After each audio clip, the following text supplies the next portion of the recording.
Akka mooltan daawwattoota keenya odoo ammaaf qabadhee dhihaaddan isinitti himaan Badrii Yuusufi. Gaanfa Afrikaatti ergamaan addaa Ameerikaa Maayik Hamar yeroo lammaffaaf Itoophiyaatti fuuladeeffatan. Akeekni imala isaanii ammoo lola kaaba Itoophiyaa dhaabsisuuf tattaaffii adeemsifamaa jiru jajjabeessuuf ijame. Turtii Finfinnee kanaanis marii nagayaa waraana kaaba Itoophiyaa falataa jedhamu fuulduratti tarkaanfachiisuuf tattaaffii godhamu gamaggamurratti ni fuulleffataa jira. Ibsi ministeerii dhimma alaa Ameerikarraa adoolessa 23 bara 2022 ba'e.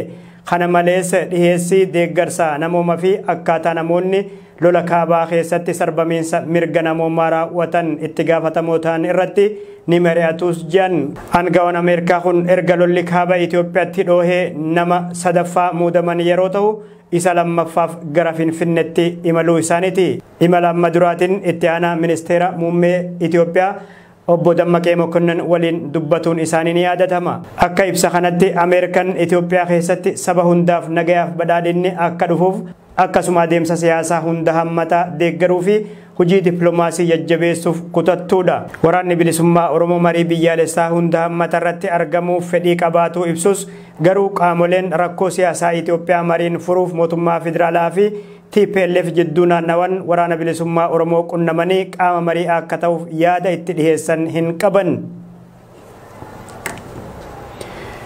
Godina Shawaa Kaabaatti bulchiinsa naannoo Amaaraa jala galfaman keessatti Oromoonni mirga afaan isaanii barachuu dhoorgamuu himan. Shawaa Kaabaa aanaalee aangoo laafaa fi xarraa jedhaman keessatti Oromoonni argaman mirga afaan Oromootiin barachuu mulqamne jechuun himanii jiru. Lafa Oromoo seeran ala naannoo Amaaraatti citte keessa kanneen jiraatan Oromoonni afaan abbaa isaanii barachuu dhoorgamanii jiru. Aanaaleen amma afaan Oromoo keessatti barsiifamuu dhoorgame kun naannoo Oromiyaa aanaa Qimbiibitti waliin kan waldaan geessanis jedhamee jira. Uummanni Oromoo achi keessa jiraatu yeroo dheeraaf mirga afaan isaatiin baratuu gaafachaa ture. Erga fincilli diddaa gabrummaa Oromoo biyya keessatti cimee haalli jiru fooyya'us garuu amma deebi'anii afaan isaanii barachuu dhoorgamanii jedhame. Aanaaleen lafa Oromoo ta'an aangoo laafaa fi xarraa Oromoonni irra jiraatan afaan isaanii barachuu dhoorgaman kanneen bara 1990moota keessa rifarandamii shiraan guutame adeemsifameen naannoo Amaaraa jala akka galfamantu gabaafamee jira. Bara fincilli diddaa gabrummaa Oromoo guutummaa Oromiyaa keessatti adeemsifamaa ture dhiibban afaan kootiin barachuun qabaa jechuun uummanni taasiseen manneen barnootaa banamanii turan. Bu'uuruma kanaan manneen barnootaa 20 ta'an keessatti afaan Oromoo lafa Oromoo naannoo Amaaraa jalatti citan keessatti akka barsiifaman taasifame. Amma garuu manneen barumsaa 17 cufamanii 3 qofti hojjetaa akka jirantu gabaafamee jira. Barsiisaa Guutaa Tolaa duraan naannoo sanitti barsiisaa turuu BBCtti himee dhiibbaa barsiisota irratti adeemsifameen manneen barnoota hedduun cufamuu mirkaneesse. Barattootaan ammoo afaan Oromoo eessatti ittiin hojjechuuf baratan jechuun hamilee buusaa akka turan barsiistonni qaaman naannicha turan ni himu. Manneen barnoota duraan afaan Oromoo kutaa tokkoffarraa barsiisaa turan amma dhaabanii jiru. Gaggeessitoonni naannoo Amaaraa naannichatti walgahii godhan irratti duraanuu siyaasaaf malee dhimma keenyaa miti jechuun qoosaa akka jirantu gabaafamee jira. Inumaa barattoonni afaan Oromoo hanga kutaa 4 baratan gaddeebi'anii afaan Amaaraa kutaa tokkorraa akka baratan taasifamaa jiru jedhu barsiistonni qaaman achi turan.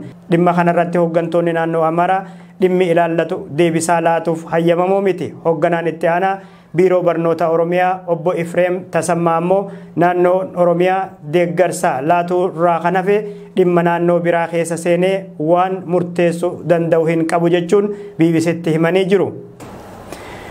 Godina addaa Oromiyaa naannawa magaalaa Finfinnee bulchiinsa magaalaa Sulultaa keessatti finxaaleeyyiin Amaaraa maqaa bataskaana ijaarraa jiruun weerara lafaa bal'inaan adeemsisaa jiru.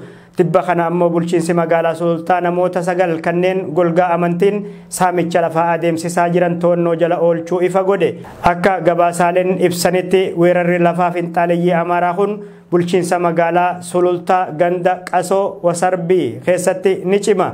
Namoonni maqaa amantiin saamicha lafaa marxifatanii ka'an kanneen qaamonni saamicha lafaatiif marxifatanii ka'an kanneen qaamota mootummaa dhimmi ilaalurraa hayyamaa fi ragaa seeraa qabeessummaa tokkollee harka akka hin qabneetu gabaafamee jira. Itti gaafatamaan waajjira lafaa bulchiinsa magaalaa Sulultaa Obbo Xilaahuun Guutaa namoota kanneen irratti tarkaanfii fudhachuu akka eegalan maddeen oduutti himanii jiru. Weerara maqaa amantii Ortodoksii waliin godhamaa jiru kanas ija qabannaa fi qubannaa seeran alaatiin ala hin ilaalamuu jedhanii jiru. Ijaarsi manneen seeran alaa kun halkan kan adeemsifamaa bulu yeroo ta'u ganama ammoo bifti alaabaa seeran alaa itti dibamee mul'ataa jiran qondaalli mootummaa kun lafa hektaara 3 qabame kana bakka 2 fi 3tti adda baasanii tarkaanfii fudhataa akka jiranillee itti gaafatamaan waajjira lafaa bulchiinsa magaalaa Sulultaa obbo Xilaahuun ibsanii jiru. Obbo Xilaahuun dabaluunis lafti isaan mana irratti ijaaran bu'uura seeraa kan hin qabnee fi lafa qotee bulaatii jiran. Qeessota dabalatee namoota weerara lafaa kana keessatti hirmaatan 9 to'annoo jala oolchus qoratanii himata irratti banuuf akka jiran ibsanii jiru. Dhimma kanarratti Addis Istaandardiif yaada kan laatan mana amantii Ortodoksii Itoophiyaatti Phaaphaasiin olaanan kutaa lallabaa Salaalee Abunaa Qawusxoos gaaffin seera qabeessummaa kan dhihaatu erga manni amantii sun ijaarame malee amantaa sun ijaarame malee lafarratti seera qabeessummaa gaafannaa jiran isaan bulchiinsa magaalatti ijaarsan dura yeroo gaafataman hayyamuu qabu jiran kan ammoo goonee jedhanii jiru. Dubbiin Phaaphaasichaa kun namoota weerara lafaa adeemsisaa jiranitti onnee kan horee fi geggeessaa amantirraa kan hin eegamne jechuun namoonni hedduun qeeqanii jiru.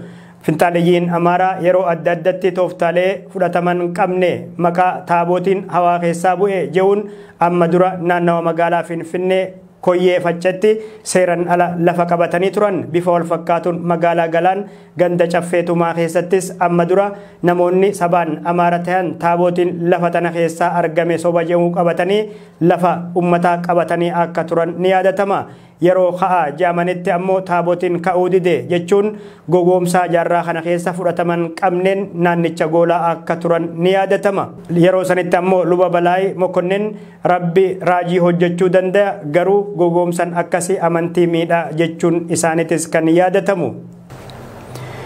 Miseensonni paarlamaa Somaaliyaa fi mana maree naannoo kutaa Bokool kan lolli keessatti adeemsifame daawwatan. Gama biraatiin manni maree nageenyaa naannoo Somaalee gareen Al-Shabaab karaa Eelkarreetiin naannoo Oromiyaa seenanii waraana bilisummaa Oromootti makamuuf karoorfatee jee. Garuu bakka yaade osoo hin gahin gareen Al-Shabaab 100 ajjeefamuu ibse. Roobii dabre kana gareen Al-Shabaab maddee humna addaa poolisii naannoo Somaalee irratti haleellaa raawwateen namoota nagaa 3 dabalatee yoo xiqqaate kanneen biraa 17 ajjeesuu maddeen gabaasa jiru.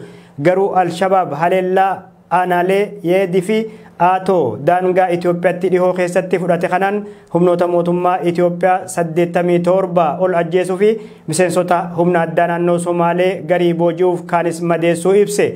Ibsi mana maree nageenya naannoo Somaalee irraa bahe ammoo gareen Al-Shabaab karaa godina Afdheeriin looyee seene guutummatti barbadaa'ee jee. Dabaluunis gareen looyee seene kun bakka hulhul jedhamtutti marfamee barbadaa'uu ibse.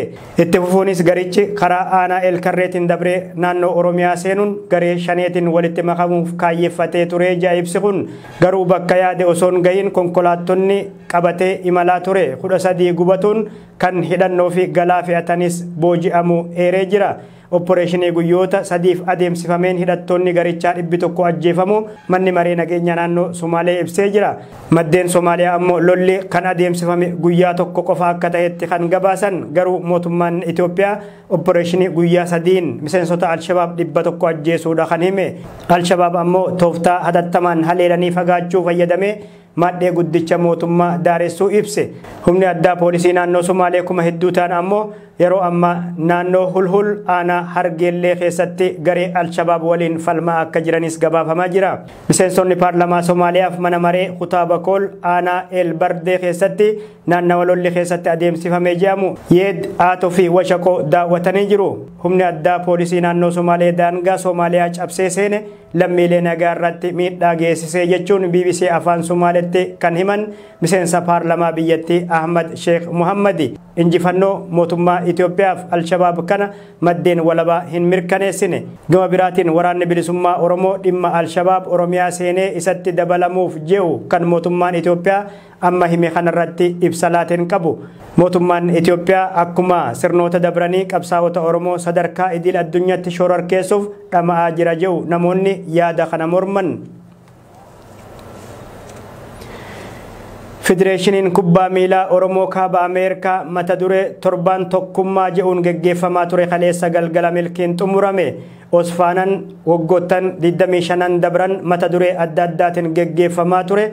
Bara kana ammoo torban tokkummaa jedhuun erga geggeeffamaa tureen booda kaleessa galgala haala miidhagaa qabuun xumuramee jira. Sirna kanarratti taphoonni kilaboota kubbaa miilaa agarsiifni aadaa uffataa fi nyaataa Oromoodhaa bifa adda addaatiin dhiyaatanii jiru. Munawwar Ahmad dabalata qaba. Federeeshiniin kubbaa miilaa Oromoo kaaba Ameerikaa Osfaanan waggaa 25ffaa torban tokkummaa jechuun gaggeessaa ture sirna miidhagaan kaleessa galgala xumuree jira. Waggoottan 25 dabraniif Oromoonni biyyoota alaa akka Ameerikaa, Awustiraaliyaa, Yurooppaa fi kanneen biraa maatii isaanii wajjin waltajjii Oromoon kaaba Ameerikaa Minnesotatti gaggeessitu kana irratti hirmaachaa turaniiti jiran. Osfaanan waggaa waggaan maqaa torbaan isaa kan geeddaru yeroo ta'u inni bara kanaa bara 2022 ammoo torban tokkummaa jechuun moggaafame. Osfaanan bara kanaa doolessa 17 irraa eegaluun hanga doolessa 23tti kan gaggeeffamaa ture yeroo ta'u guyyaa kaleessaa sagantaan cufiinsaa haala adda ta'een raawwatamee jira.